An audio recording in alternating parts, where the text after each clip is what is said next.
Well, I had a great interest in the school, first and foremost. I had worked with the current board at that time in doing some efforts to promote a bond issue that was forthcoming. And after that was passed, I, of course, continued to have a lot of interest in that, seeing that it got done.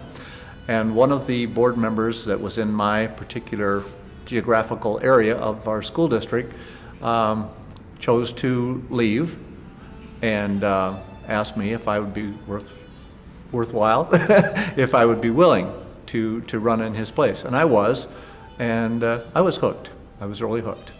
I am an educator, that's my background, and I just felt that I could bring my education to the board table and I could do a service for the community. I grew up in a family that was served on boards and thought community service was important.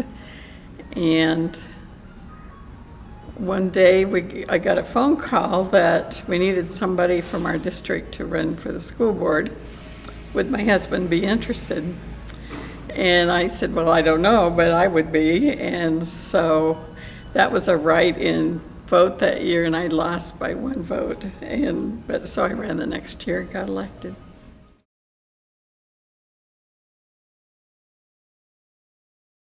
Well, it's sort of become a way of life, but there's always new things to learn and new goals to reach and new ideas to hear about.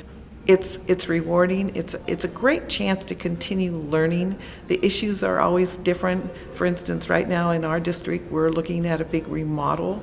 I like building. I like the building aspect of it. I like the curriculum aspect of it. I like working with the staff. I like negotiation. So it's not that there's just one issue. There's many issues, and you get more experienced, and you feel like you have a lot to offer to the district. Providing some continuity to that district. I've served with probably about 25 or 30 different board members over those years. I've worked with 5 different superintendents, and it's just a matter of, okay, they look to me and, well, why do we do this, or what did we used to do? Not that that's what we should be doing now, but it's good to have, if you want to call it, the historian on the board. It kind of provides some continuity, like I said, to what's happening at Waverly Shell-Rock District.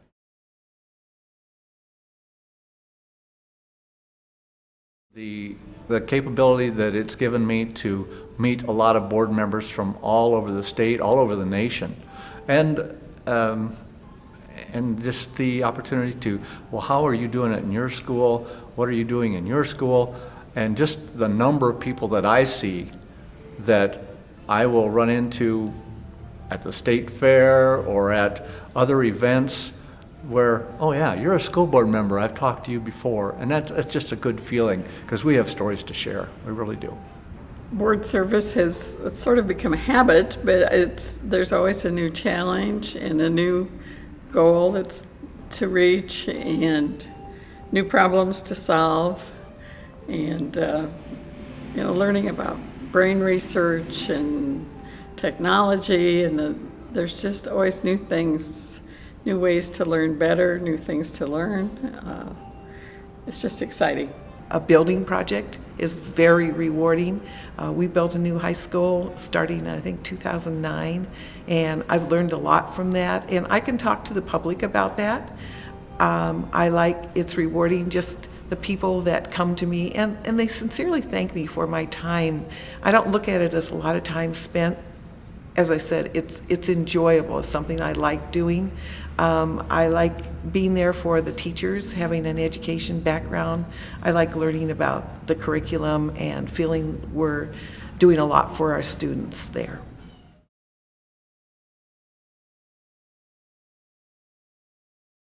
Well, there's always new things to learn, and we talk about being lifelong learners.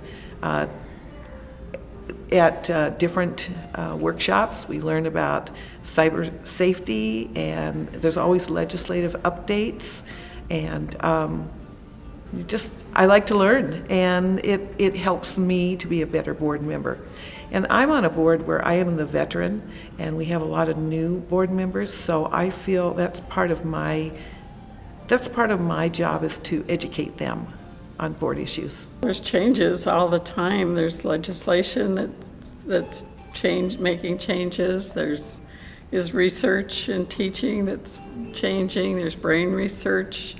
I'm often asked this question, well, what more can you learn after 20-some years? You know, every time I come to a conference or I come to a particular event, there's something new that I'm learning. I thought I learned a lot the first couple of years, you know, but I think I learn more every year now than I did back then, because I know the reason why I'm looking for something. And so I'm learning to fill a void in my knowledge that I'm able to fill at different conferences and different events.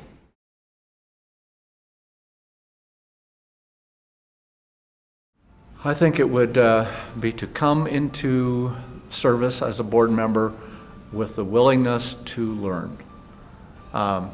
Everybody knows that there's a very sharp learning curve when you start the first couple of years.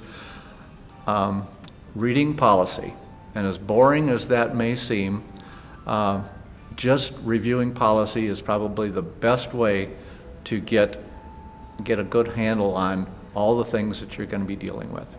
Sometimes you hear about board members getting on the board with an agenda, and I think that's not the right motive, and I think you learn right away that you're one of 5 or 7, and once a decision is made, then you all support it. I suggest that they come to different workshops and conferences, and we have some webinars, or IASB produces webinars. I just shared with them the last webinar that I participated in, which had to do with negotiations. I just find this a great learning experience, and listen to the patrons of the district. Ask them questions, let them ask you questions. That would be a tip.